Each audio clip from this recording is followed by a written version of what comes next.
Amoroso Padre Celestial, estamos tan agradecidos por tus bendiciones, porque son siempre fieles y constantes y generosas sobre nosotros, sobre nuestros hijos, nuestros amados.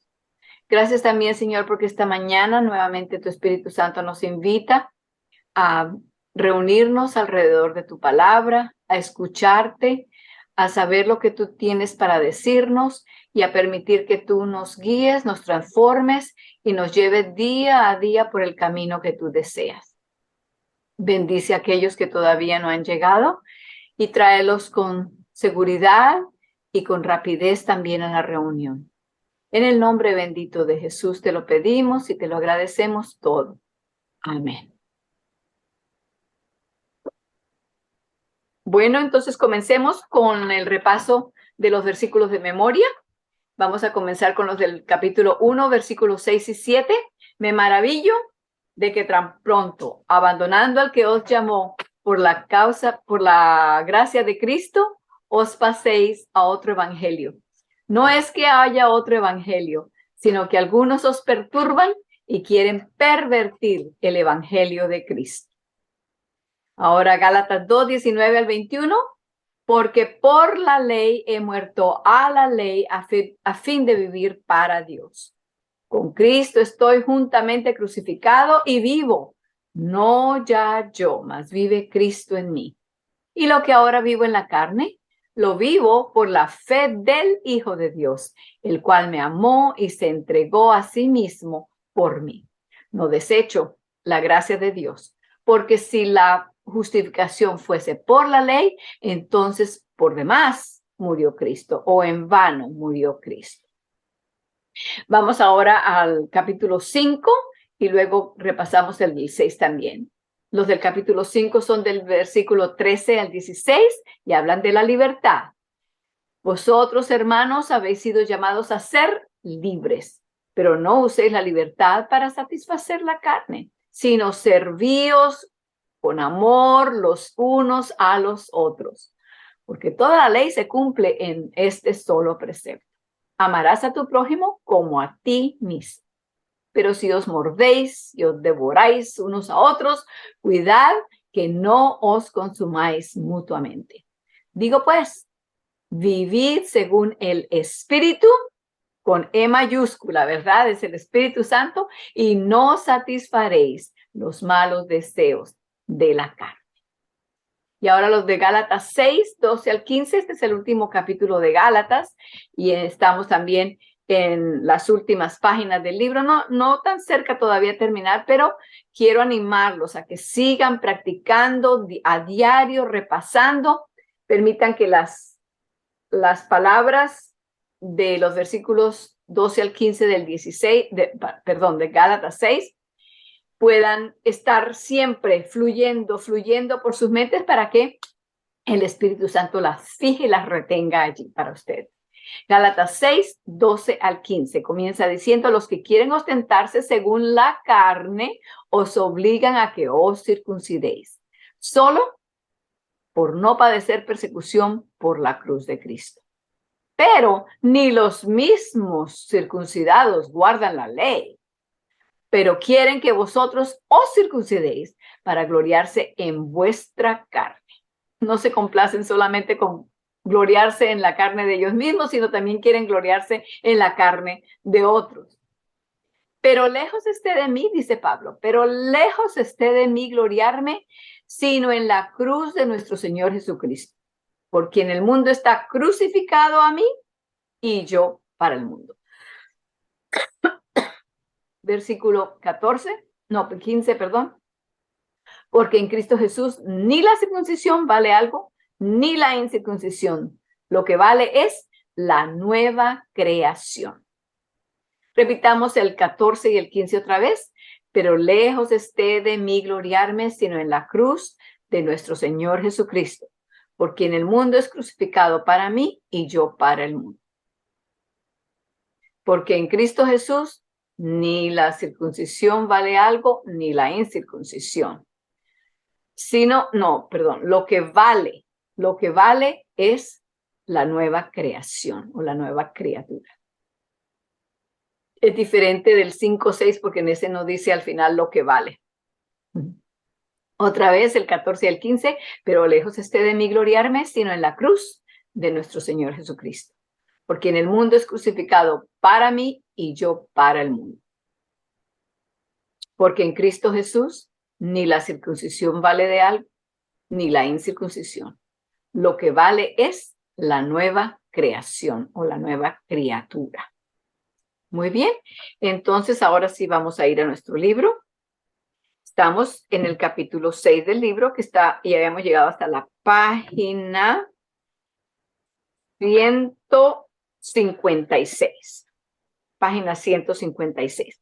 Sin embargo, vamos a la 155 para leer nuevamente los versículos 7 y 8 que están en la parte inferior y que son de los cuales vamos a comentar después. Leamos juntos. No os engañéis, nadie puede burlarse de Dios. Todo lo que el hombre sembrare, eso también segará. Pero el que siembra para el Espíritu, del Espíritu segará vida eterna. Entonces, ahora sí vamos a la página 156. Voy a hacer un recuento, un sumario, un resumen corto. Aquí dice una simple declaración de hecho que no puede hacerse más clara añadiéndole palabras. La cosecha, que es el fin del mundo, revelará cuál ha sido la siembra, ya sea trigo o cizaña. El que siembra para su carne, de la carne segará corrupción, pero el que siembra para el Espíritu, del Espíritu segará vida eterna. Sembrad para vosotros en justicia, segad cosecha de amor. Harad vuestra tierra sin labrar, porque es tiempo de buscar al Eterno hasta que venga y os enseñe justicia. Y recordemos que la palabra justicia quiere decir buen obrar, hacer el bien, hacer lo recto. Entonces, lo que en efectivo está diciendo allí es que porque el tiempo de buscar al Eterno, es tiempo de buscar al Eterno, para hasta que venga y os enseñe cómo hacer lo bueno, ¿verdad? El buen obrar. El buen obrar no mío, sino el buen obrar de Él en mí. Tengamos eso siempre bien claro. Y cada vez que vengamos, como por ejemplo ahorita cuando llegamos allá al versículo, hagamos la explicación, aunque estemos solos, para que nuestra mente, nuestro cerebro, todos los procesos, la manera en que pensamos, cambie, se transforme y pensemos de la manera correcta. Especialmente cuando hemos estado por tanto tiempo usando ciertos términos con un significado en particular, es necesario que saquemos esos significados que no estaban correctos o que no estaban completos y tenemos que instituir pensamientos y procesos y conceptos nuevos que nos ayuden a entender y a mantener el razonamiento correcto de la forma en que Dios lo enseña en su palabra. Ese es el propósito por el cual estudiamos. Entonces, ahora sí, vamos al siguiente párrafo que comienza con las palabras todo lo perdurable. Nuevamente estamos en la 156, todo lo perdurable. Hermana Edith, ¿puede leer?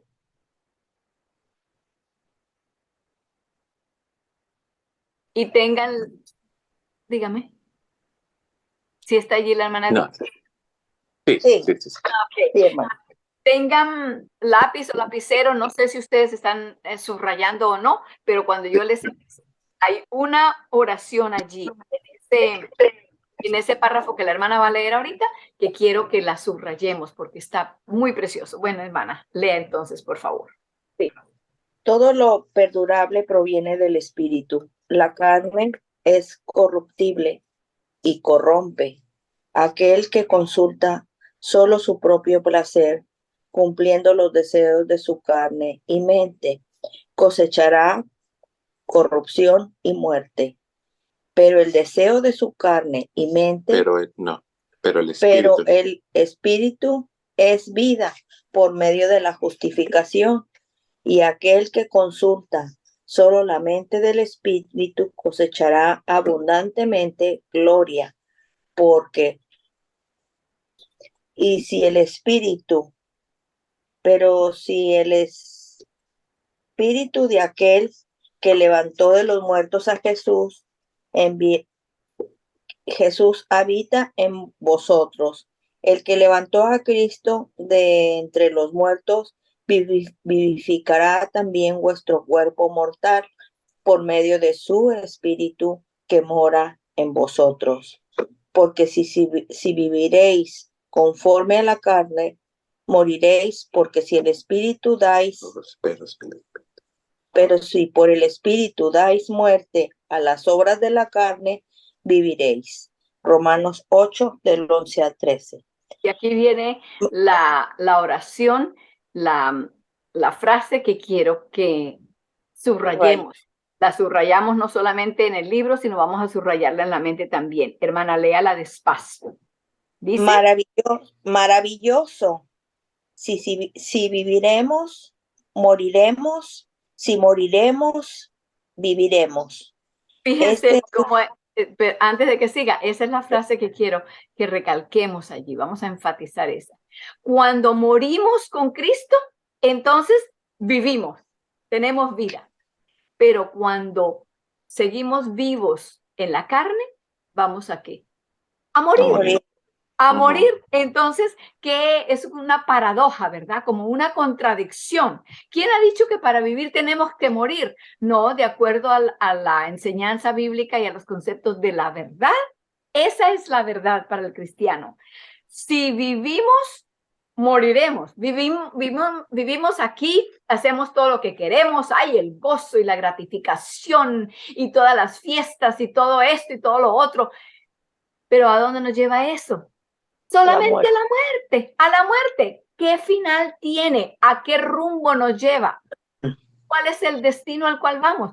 No, si nos damos cuenta que eso es precisamente lo que quiere el enemigo, que miremos y vivamos el presente, sin que nos importe lo que venga en el futuro, para llegarnos allá y encontrarnos que no hay manera ahora de darnos la vuelta y regresar al principio y volver a hacerlo bien, para tener un destino y un final diferente. Entonces, nuevamente vuelvo a leerlo. Maravilloso. Si vivimos, moriremos. Si morimos con Cristo, viviremos. Fácil, bien corta, pero bien profundo lo que Dios quiere que aprendamos y recordemos de allí. Siga leyendo, hermana, termine el párrafo. Este es el testimonio de Jesús.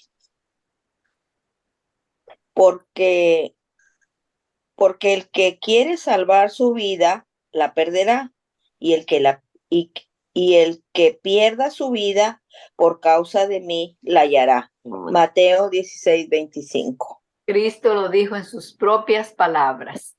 Si queréis tener la vida, tenemos entonces que permitir que Cristo sea el que la salve, porque si estamos nosotros tratando de salvarnos, lo que terminamos es perdiéndonos. No hay salida para nosotros, no hay salida sino por medio de Cristo.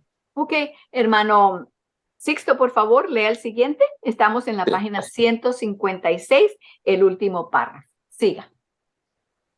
Esto no significa la pérdida de todo gozo en la vida presente. No significa permanecer en continua privación y penitencia, privándonos de algo que anhelemos, a fin de obtener algo más eventualmente. No significa que la vida en el presente deba ser una muerte en vida, una agonía perpetua. Lejos de eso, tal idea es una cruda y falsa concepción de la vida cristiana. La vida que se encuentra en la muerte, no, cualquiera que viene a Cristo y bebe del Espíritu, tiene en sí mismo una fuente de agua que salta para vida eterna. El gozo de la eternidad es para él desde ahora.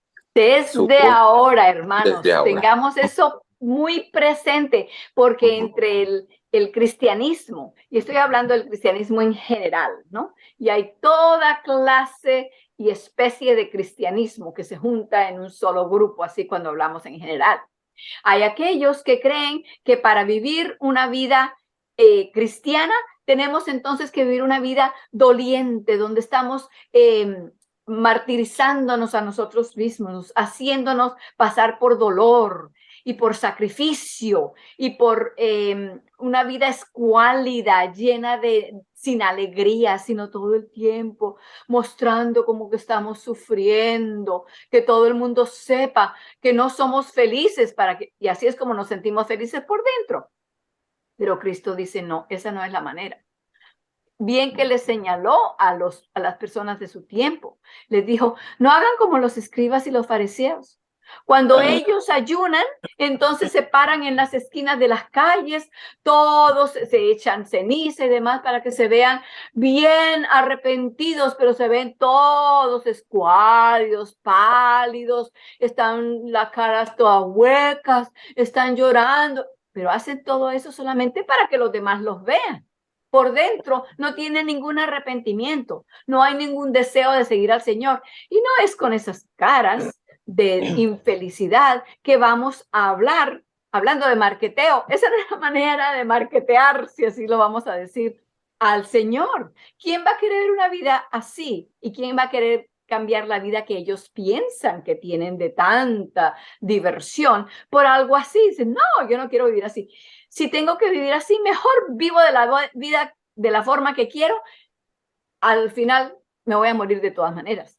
Pero entonces de lo que el apóstol está hablando aquí y de lo que nos está recordando en cuanto a la vida de Cristo, aquel que tiene ese gozo de realmente tener una relación con Dios, una relación viva con Dios, esa persona tiene dentro de sí, dice él, como una fuente de agua que salta para la vida eterna. Conocen las fuentes como la echan el agua así hacia arriba. Es una cosa que siempre infunde bastante gozo y alegría porque están saltando, ¿verdad? Pero entonces la parte que sigue después de eso dice, el gozo de la eternidad es para nosotros desde ahora. Cuando tenemos esa clase de relación con Cristo, el gozo de lo que vamos a gozar en la eternidad comienza aquí.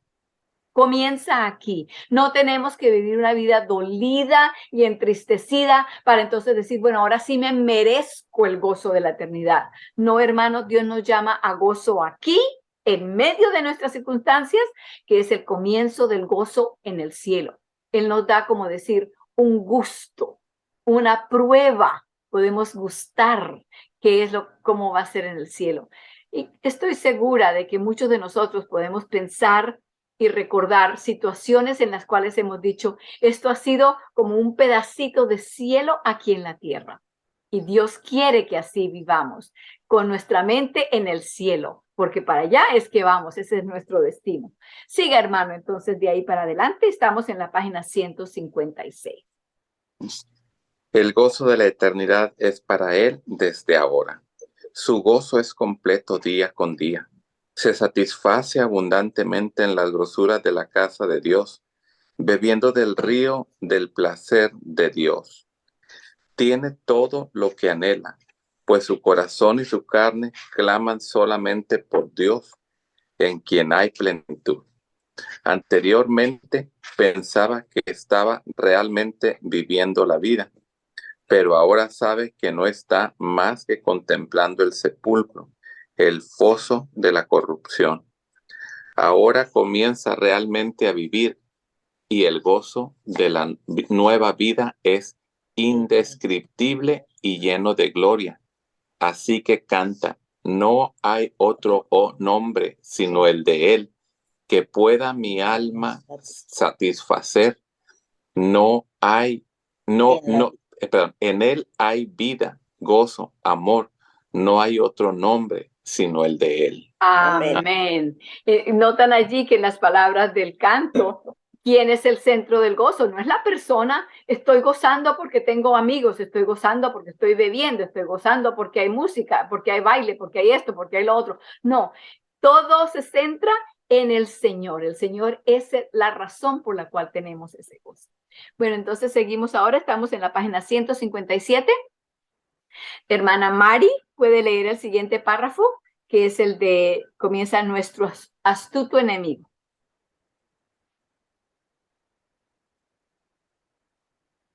Claro que sí, hermana, buenos días. Siéntate. Nuestro astuto enemigo trata siempre de ganar las posiciones más certeras, de tal forma que donde quiera que haya una rica promesa para los creyentes, tratará de distorsionarla y convertirla en fuente de desánimo. De esta manera ha hecho creer a muchos que las palabras, el que siembra para su carne, de la carne segará corrupción, significan que toda su vida, aún después de nacer de nuevo, del Espíritu, deberá sufrir las consecuencias de su pasada vida de pecado. Algunos han llegado incluso a pensar que aún en la eternidad deberán llevar las cicatrices de sus viejos pecados cuando dicen: no puedo esperar llegar a ser lo que podría haber sido si no hubiera pecado. Ay, hermanos, ¿cómo les parece esa forma de pensar? Y saber que hay tantas personas que han creído esto y viven de esa manera. Entonces, han encontrado al Señor, la fuente de todo gozo. Han sabido lo que el Señor ha hecho por ellos y entonces el enemigo los convence de esta manera de pensar. Bueno, sí, tengo el gozo del Señor, pero no puedo gozarlo completamente porque viví una vida así y así, hice esto y lo otro, y ahí se van y cargan con aquella carga de muerte mientras están viviendo la vida de cristianismo. Y lo hago así porque no es un cristiano pseudo cristiano, así llamado cristiano. Es un cristianismo falso. Y aún dice allí que llegan hasta pensar que tienen que sufrir esas mismas cicatrices y dolores, resultados de su vida pasada hasta en la vida eterna. Y se malhallan. Ay, ¿cómo hubiera podido yo serte feliz? Pero como no viví la primera parte bien, pues ahora tengo que cargar esas marcas conmigo toda mi vida aquí y hasta por la eternidad. Hermanos, no hay engaño. Bueno, no puedo decir cuál es más grande y cuál es más pequeño, pero qué engaño tan grande. Porque recordemos que el enemigo está empeñado en hacernos creer, bueno, sí, si va a creer en Cristo Jesús y que Él es el Salvador y que Él murió por usted, muy bien, muy bien, muy bien, pero Él no es suficiente. Usted tiene todavía que hacer esto. Usted tiene que cargar con esta penalidad. Sus marcas y sus señales del pecado anterior van a seguir con usted. Es todo lo que Él hace. ¿Por qué? No solamente por hacernos desgraciados aquí, sino por quitarle los méritos a Cristo. Pensemos entonces, ¿tenemos un Salvador completo o tenemos un Salvador que solamente nos sirve un cierto porcentaje? ¿Nos dio Dios a su Hijo unigénito todo o nos dio un pedacito, una porción de Él? Y con eso y hasta ahí llegamos y el resto tenemos que cargar nosotros con las cicatrices. Hermanos, notemos cómo es que el enemigo está buscando de atacar todavía al Señor. Ya no puede matarlo, no puede hacerlo crucificar, ni lo puede arrestar, nada de eso, porque ya está fuera de su alcance físicamente. Pero Él sabe que si puede hacernos daño a nosotros, causarnos dolor y vivir hasta una vida cristiana sin gozo, con todo eso que está haciendo, atacando al Señor, dándole por la cara bofetadas, lo está maltratando. Eso es todo lo que está buscando. Hermanos, no le permitamos al enemigo que nos use a usted y a mí para bofetear al Señor. No permitamos que Él nos haga creer que el Señor no puede restaurarnos completamente. Si Cristo no puede restaurarnos completamente, entonces, hermanos, cambiemos de Salvador porque ese no es el que Dios nos envió entonces. Porque el Salvador que Dios el Padre nos envió y nos prometió era uno que podía calmar todo, curar todo, sanar de todo, restaurar todo. Con esto no quiero decir que cada vez que pedimos, Señor, cúrame de este resfriado o de este cáncer o de esta diabetes, ya entonces tenemos que esperar que lo va a hacer. No, Él tiene el poder para hacerlo, pero le dejamos a él que haga la decisión porque Él conoce lo que es mejor. Y si hemos confiado nuestras vidas en Él, no tenemos por qué estarle dictando qué es lo que tiene que hacer por nosotros. Pero si el Salvador que tenemos es un Salvador como el que Dios nos prometió, entonces ese Salvador puede restaurarnos al 100% y más. Porque según Romanos 5:21 se nos dice que cuando el pecado abundó, ¿qué pasó? ¿Hay alguien que me pueda completar esa frase? Abundó la gracia. Sobreabundó la gracia. Sobreabundó la gracia. Dios no nos da la gracia solamente en pedacitos de acuerdo a la medida que necesitamos. No. Si hay 2 kilos de pecado, pongámoslo así por un ejemplo solamente, una ilustración, si lo que tenemos son 2 kilos de pecado, Dios no nos da 2 kilos de gracia. Dios nos da 2 toneladas de gracia. Donde el pecado abunda, la gracia sobreabunda aún más. Así que el Salvador que tenemos no es un Salvador que es tacaño, o creo que en otras partes lo llaman codo. No, es una persona que es generosa, que nos da más allá de lo que necesitamos porque no quiere tomarse el riesgo de que lo que nos dé no nos cubra todo. Así que, hermanos, permitámosle que haga en nosotros la restitución, la restauración completa, porque Él puede y quiere. Entonces, seguimos ahora con el siguiente párrafo. Comienza, ¿qué difamación? José, ¿puedes leer, por favor? Sí, claro. Gracias. Qué difamación de la gracia de Dios y de la redención que es en Cristo Jesús. Eso no es libertad con la que Cristo nos hace libres. La exhortación es así, como habéis prestado vuestros miembros en servidumbre del pecado, yendo de iniquidad en iniquidad. Presentad ahora vuestros miembros de servidumbre a la justicia y a la santidad. Empero si el que cede ahora sus miembros a la justicia va a estar siempre estorbado por sus viejos hábitos malos. Eso prueba que el poder de justificación es menor que el del pecado, pero no es así.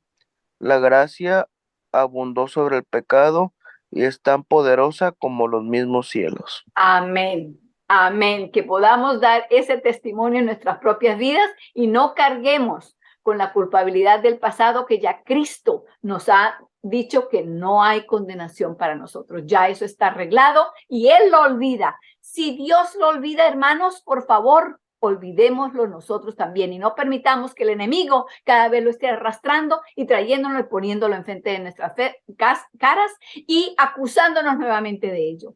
No, no le permitamos eso, porque nuestro Salvador es más poderoso que el que nos está acusando constantemente. A ver, hermana Marcela, ¿puede leer el siguiente párrafo, por favor? Estamos en la 157. Comienza, consideremos. Esta es una ilustración. Sí, dice, consideremos a un hombre que por causa de terribles crímenes ha sido condenado a cadena perpetua. Después de algunos años de prisión, recibe el perdón y es dejado libre. Más adelante lo encontramos con una bala de cañón de 25 kilos atada a su pierna por una gruesa cadena, de manera que no se puede mover, sino con una gran dificultad. ¿Cómo es esto?, le preguntamos sorprendido. ¿No habías acaso recibido tu libertad? Siga. Oh, sí, nos responde, estoy libre, pero tengo que cargar esta bola de hierro en su cadena como un recordatorio de mis crímenes pasados. Nadie pensaría de tal libertad como de algo agradable. Ahí está la ilustración. Sería igual que si eso sucediera. Pero cuando una persona ha pagado lo que debía por su crimen que cometió a la comunidad, a la sociedad, esa persona se deja salir de la cárcel y queda libre. No tiene que andar amarrando ahí, cargando y alando una bola de hierro para que se acuerde que él tuvo ese problema. No. Y si aquí la justicia humana no hace una cosa así, Entonces, ¿qué estamos diciendo si estamos cargando con la penalidad y la culpabilidad de nuestro pasado? Estamos en realidad diciendo que nuestro juez es peor que un juez humano. ¡Qué injusticia para el carácter de Dios! Para su amor, su misericordia, su perdón, su paciencia. Estamos diciendo todo lo contrario de lo que Él es. Esta es una tentación tan continua, tan prevalente en nuestro medio. Es una tentación con la cual el enemigo tiene tanto éxito que por lo tanto tenemos que poner atención a esto. Porque tarde o temprano vamos a ser tentados con esa clase de pensamiento. Y lo que hay detrás, vuelvo a repetir, la razón por la cual el enemigo quiere hacernos pensar de esa manera es precisamente ¿por qué? Porque quiere caerle a puños y a bofetadas a Cristo. Es de la única manera que él puede hacerle daño a Cristo ahora, por medio de nosotros. No sé si ustedes saben el versículo, pero vamos allá. Vamos, está en Apocalipsis capítulo 12, versículo 17. Apocalipsis capítulo 12, versículo 17.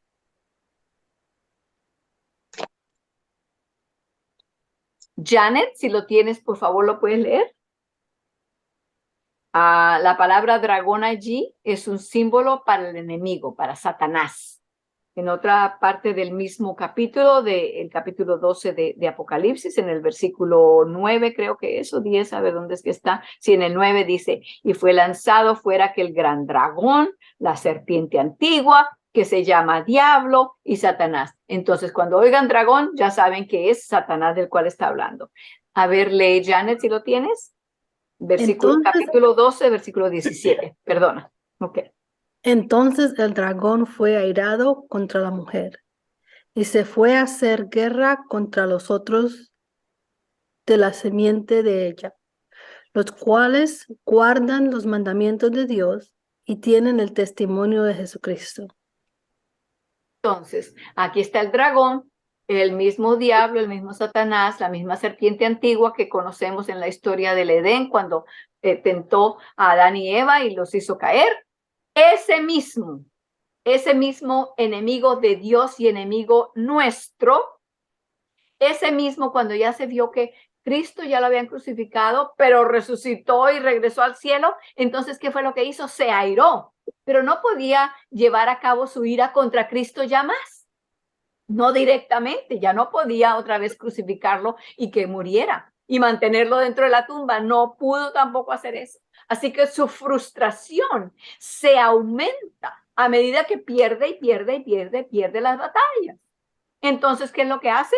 Se aira, se llena de furia y se va contra la mujer. La mujer son los seguidores de Cristo, la iglesia de Cristo, los creyentes en Cristo. ¿Y qué hizo? Se fue a hacer guerra contra los otros de la simiente, los sucesores de ella.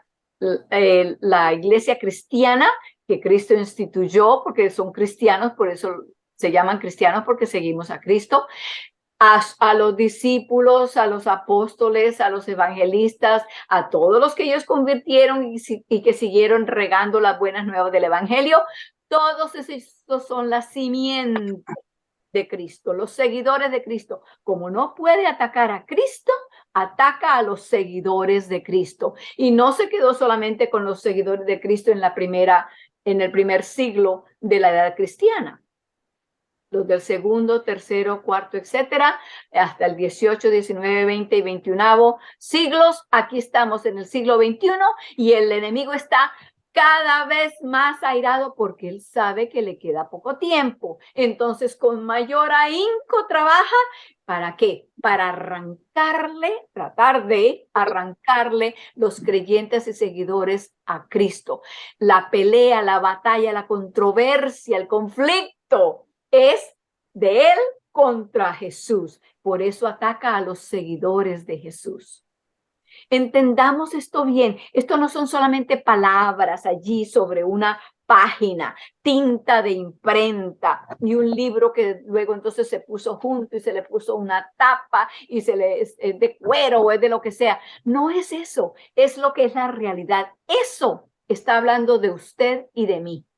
Hoy, aquí, en este día, las dificultades que encontremos el resto del día, que Dios solamente las sabe, no importa de qué tamaño sea ni de qué clase. Puede ser que nos encontremos con que a un amigo o un familiar le sucedió algo terrible, estuvieron en algún accidente, tal vez el carro no nos quiera servir y no encontramos quien no lo arregle, o si hay quien lo arregle no tenemos el dinero para pagarlo. Todas esas cosas, hermanos, veámoslas tras los lentes de lo que el enemigo está haciendo. Él lo que quiere es que nosotros dejemos a Cristo, nos rebelemos contra Cristo. Digamos, ¿de qué me sirve ese Cristo? O pensemos, sí, yo creo en Cristo, pero bueno, Él no puede hacer esto. Hermanos, descansemos nuestras cargas en Él. No sigamos cargando las cicatrices del pasado cuando ya Cristo nos perdonó y nos dejó como nuevas criaturas. La piel como de bebé. No permitamos que el enemigo nos engañe. Entonces regresamos ahora sí a la parte inferior de la página 157. Comienza cada oración. A ver, ya creo que todos tuvieron una oportunidad de leer, así que vamos otra vez a donde la hermana Mari, por favor. Cada oración inspirada por el Espíritu Santo es una promesa de Dios y una de las más llenas de gracia es la siguiente.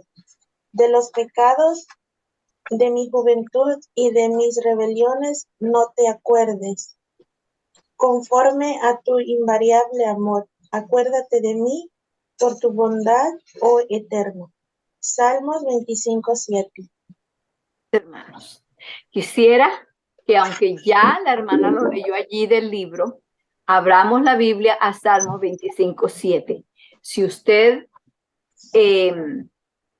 subraya o pone color o algo para destacar ciertas cosas en su Biblia, este es uno de esos versículos que deberíamos tener porque lo vamos a necesitar muy constantemente.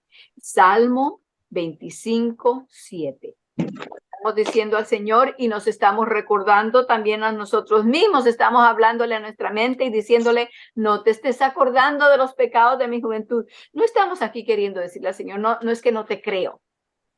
No creo que que vas a olvidar esas cosas. No. Estamos en realidad diciéndonos, recordándonos a nosotros mismos. El Señor Jesús pagó por ese pecado. El Señor Jesús te perdonó ese pecado. El Señor Jesús olvidó ese pecado. No lo estés aceptando de nuevo. No permitas que el enemigo te aterrorice con esas cosas que ya están arregladas. Hermana Ana. Sí, hermano, diga. Disculpe, una pregunta, nada más aunado con esto. Me recordó las palabras de David cuando en otro salmo, en el 51, él dice, mi pecado está siempre delante de mí. Entonces, eso me hace como pensar, de verdad, que tal vez yo no me puedo olvidar de lo que he hecho, de lo que he pecado al Señor. Entonces, con la ilustración del libro, ¿verdad? El hombre que trae el grillete ahí, que carga para recordar su pasado, me hace pensar como que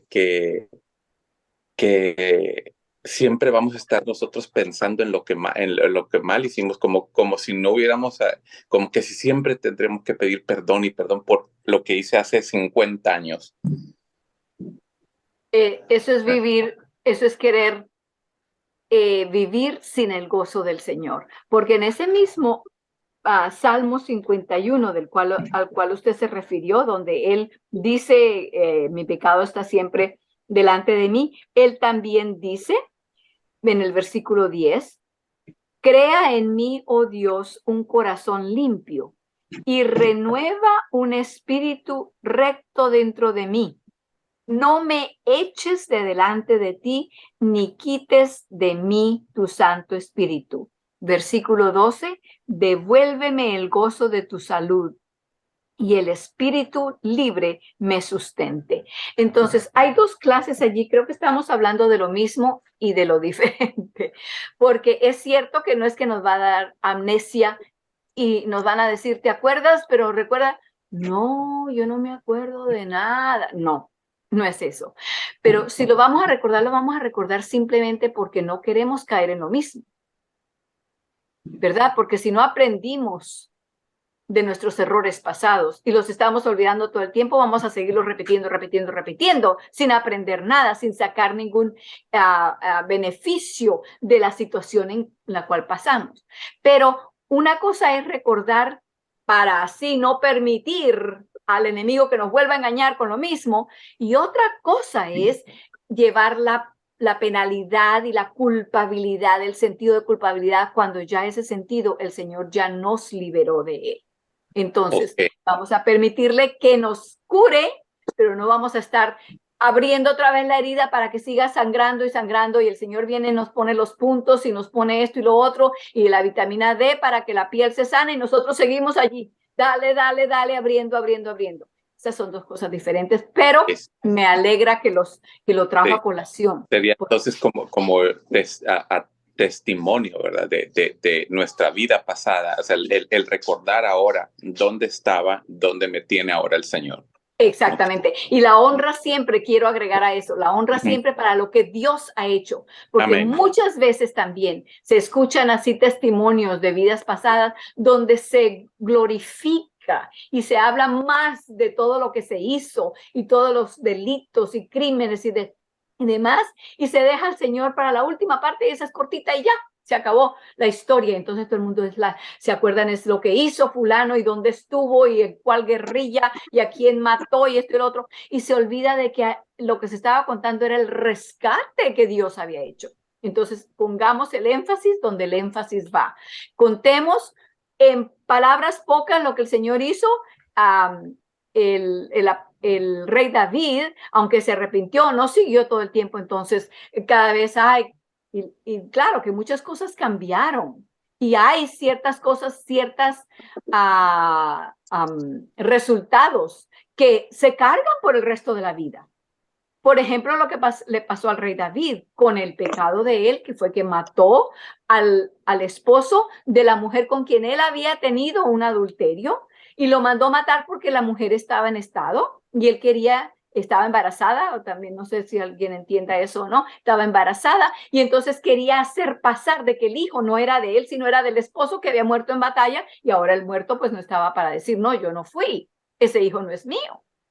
Pero Dios, con su amor, no por quererlo hacer quedar mal, sino por el amor que le tenía, no podía permitir que el rey David fuera rey o no fuera, que David fuera a terminar de esa manera, descarriado por el enemigo. Entonces, por ese amor, mandó al profeta Natán para que hablara con él y le dijera, lo que tú has hecho no estuvo bien. Ahora, las consecuencias fueron grandes porque por ser rey, pues tenía gran influencia. Y después de esto, los hijos de él, que él no había llevado bien, precisamente por todo esto, por el mal ejemplo y todo lo que el dolor que les había causado también a ellos. Después sus hijos se sublevaron contra él. Uno de ellos, al rey David le tocó salir corriendo y a esconderse porque el hijo quería venir a quitarle el trono. Entonces, esas cosas sí, pero no debemos entonces todo el tiempo estar, ay, sí, eso fue porque esto, eso fue por lo otro. No, pedirle al Señor que nos dé fuerza porque adivinen qué, el Señor nos va a seguir ayudando aún con las consecuencias de lo que tenemos que llevar. Una persona que ha fumado toda su vida y luego cae con el cáncer. Ay, Señor, no, yo sé que tú me trataste de avisar las alertas que me mandaste por medio de mi mamá, por medio de mis vecinos, por medio de mi esposa, por medio de del otro. Ay, Señor, yo fui muy cabeza dura, no hice, etcétera. Y se arrepienten de verdad. Y el Señor conoce el corazón. Pero ¿creen ustedes entonces que el Señor ahora a este hombre le da un cáncer y el Señor dice, bueno, ahora sí, lo siento, eso lo tienes que cargar tú porque se te dijo bastante, tú hiciste la decisión, eso ya es cosa tuya? No. Dios está allí para ayudarle, para darle fuerza, para que esta misma situación tan horrible Y aunque la causó él mismo, porque él lo escogió, él prendió cada cigarrillo y él se fumó cada cigarrillo, para que él entienda que Dios no está contando eso. Dios nos ama tanto que aun cuando estamos llevando las consecuencias de nuestras propias decisiones y pecado, él cura aquello, no tapa, sino perdona, cubre con su manto de justicia todo aquello, y de aquí en adelante él está con nosotros como si nunca hubiéramos pecado. Bueno, entonces, no permitamos que el enemigo trate de usarnos a nosotros para torcer el carácter de Cristo, para cambiar la reputación de Dios a los ojos de los demás. Lo que hayamos hecho y el Señor nos haya perdonado, contemos cuán grandes cosas Dios ha hecho por nosotros. Dios ha hecho por nosotros, no contemos las grandes cosas, lo malo que nosotros hicimos. Contemos de dónde nos rescató el Señor, pero démosle la gloria al Señor y digámosle a otros, ese es un Dios perdonador. No importa dónde estés, Él te recibe y te transforma porque me transformó a mí. Ese es el testimonio que Dios quiere que esparzamos. Bueno, entonces, a menos que haya alguna otra pregunta o comentario. ¿Ok?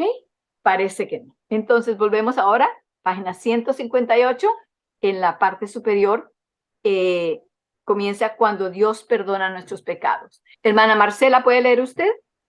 Sí, claro. Ok, gracias. Cuando Dios perdona nuestros pecados y los olvida, nos da también el poder para escapar de ellos, para que estemos en la misma situación como si nunca hubiésemos pecado. A través de las preciosas y grandísimas promesas, somos hechos participantes de la naturaleza divina, habiendo escapado de la corrupción que está en el mundo por causa de los malos deseos. Segunda de Pedro 1:4. El hombre cayó al participar del fruto del conocimiento del bien y del mal. El Evangelio presenta tal redención de la caída que todos los recuerdos del pecado son borrados, y los redimidos llegan a conocer solo lo bueno como Cristo, el que no conoció pecado. Amén, amén. Podemos entender, nos podemos detener, y debemos hacer eso diariamente, detenernos a pensar cómo es que Dios perdona. Y no estamos felices de que así es que Él perdona. Porque qué tal que Él dijera, bueno, yo te perdono, pero aquí tengo la lista tuya. Febrero 3 de 1970 hiciste tal cosa. Y a los 3 días hiciste la otra. Y a tal hora, y a tal hora, y a tal hora. Y cada vez que pecamos, el Señor dice, bueno, sí, aquí te perdono, pero aquí te la voy a aumentar a tu lista. El Señor olvida todo aquello. Lo separa completamente de nosotros. Entonces, ¿por qué vamos a querer estar agarrados de aquello que el Señor dice, ya yo te perdoné eso, suéltalo, que lo vamos a tirar lejos? Entonces, lo que el enemigo quiere es que nosotros pensemos y creamos que hay el perdón, pero que no lo entendamos completamente. ¿Cuál es otra manera en la que no lo entendemos completamente? Cuando nos alegramos de la forma en que Dios nos perdona, pero no estamos dispuestos a perdonar de esa misma forma hacia nuestros semejantes. Entonces, llevamos la listica de fulano, de sutana, de mi hermana, de mi tío, de mi abuela, de mi mamá. Sí, ella no solamente hizo eso, sino que también hizo esto y esto y lo otro, y esto y aquí. Y él una vez esto y lo otro, y luego me contaron que... Y tenemos la lista y no la olvidamos y nos acordamos cómo era el día, si estaba lloviendo, si estaba alumbrado, hasta qué ropa teníamos, nos acordamos y cómo nos lo dijeron y quién estaban presentes. Guardamos todo lujo de detalle. ¿Es así como Dios nos perdona? No. Entonces, cuando hacemos eso de llevar las listas o de no perdonar completa y enteramente a nuestros semejantes, entonces no estamos recibiendo el perdón de Dios, no lo entendemos completamente. Estamos en esencia diciéndole a Dios, ¿sabes? Dame solamente un 25% de perdón. No me lo des completo. porque 25% es todo lo que quiero darle a mi prima fulana. Entonces estamos limitando a Dios en el perdón que Él nos da, que es completo y entero, pero estamos diciendo, no, toma, no me des todo este perdón porque yo no estoy dispuesta sino a darle esta porción a mis semejantes. Vayamos al Salmo 103. Salmo 103. Hablando de esto del perdón. Para ayudarnos a entender un poquito más. La Biblia tiene mucho en cuanto a esto. Y la próxima vez hablaremos un poco más en cuanto a ello también. Pero por ahora vamos al Salmo 103, versículo 12. Salmo 103, 12. Hermana Edith, si lo tiene.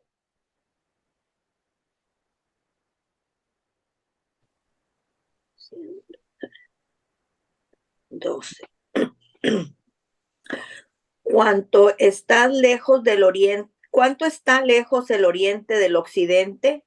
Hizo alejar de nosotros nuestras rebeliones. Ok, entonces, no sé si sepamos, y yo no tengo ahorita mismo aquí el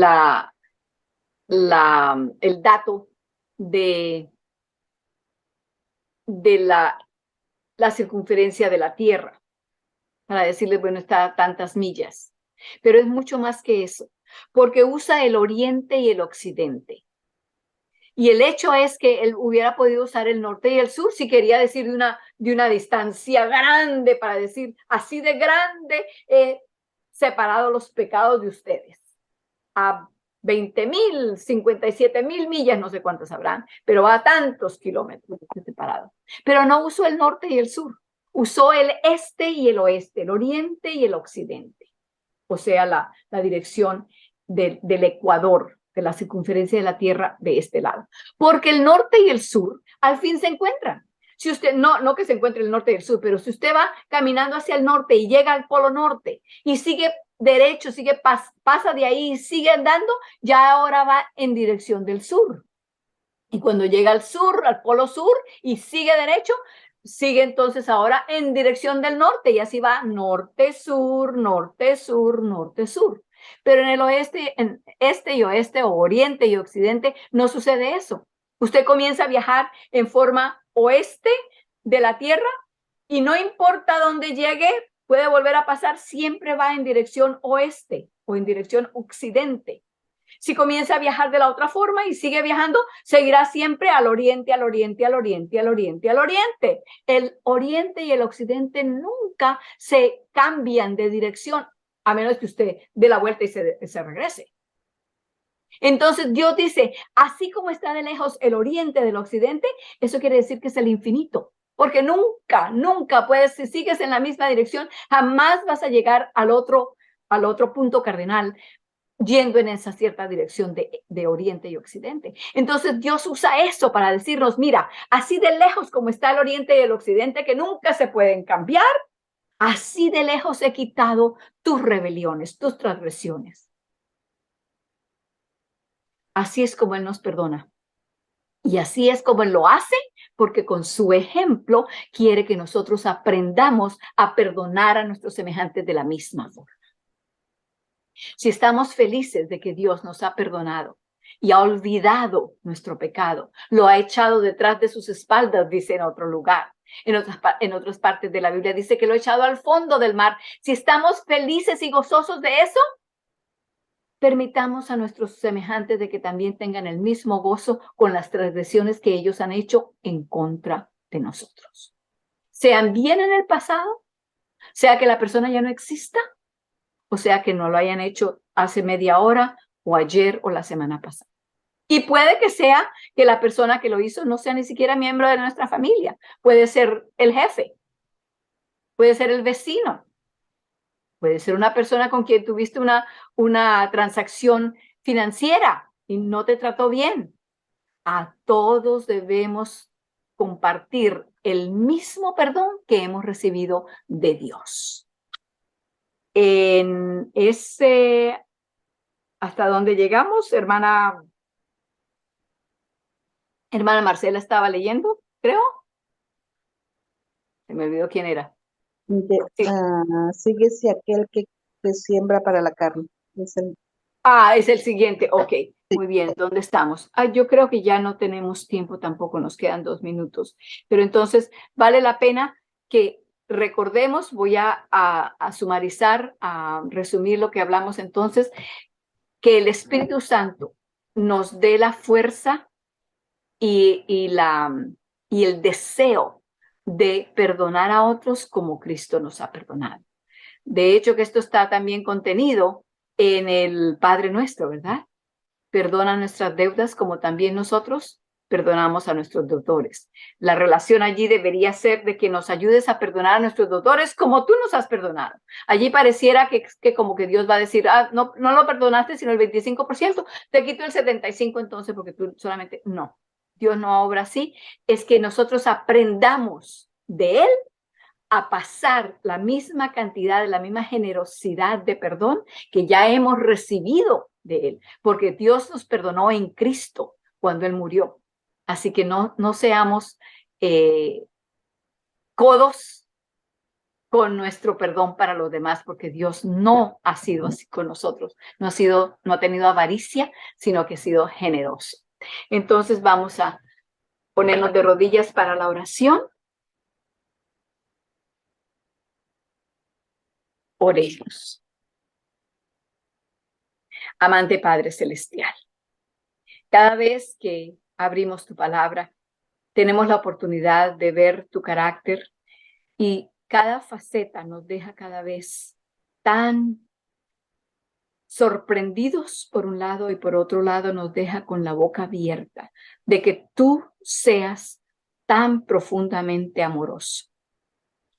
Pensamos cada vez que, bueno, ya tenemos un cuadro, algo que nos ayude a entender tu amor, pero cada vez encontramos que es más profundo, más grande, más ancho, más alto de lo que nos imaginábamos.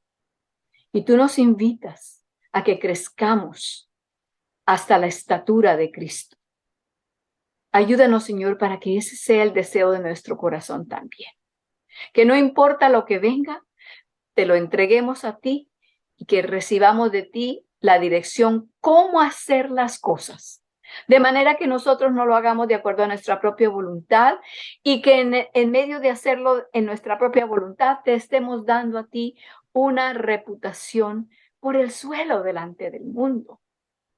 Gracias, Señor, te damos nuevamente porque nuestros pecados han sido perdonados y olvidados por ti. Te rogamos, Señor, que entonces no estemos dispuestos a seguir cargando con la culpabilidad que el enemigo trata de ponernos, para que así tengamos, en lo que busca es que tengamos un Salvador a medias, un Salvador impotente, un Salvador que no es un Salvador completo. Gracias porque Cristo Jesús es un Salvador perfecto, entero, correcto, pleno. Y ayúdanos, Señor, a vivir en esa plenitud de vida. En el nombre bendito de nuestro Salvador Jesús. Amén.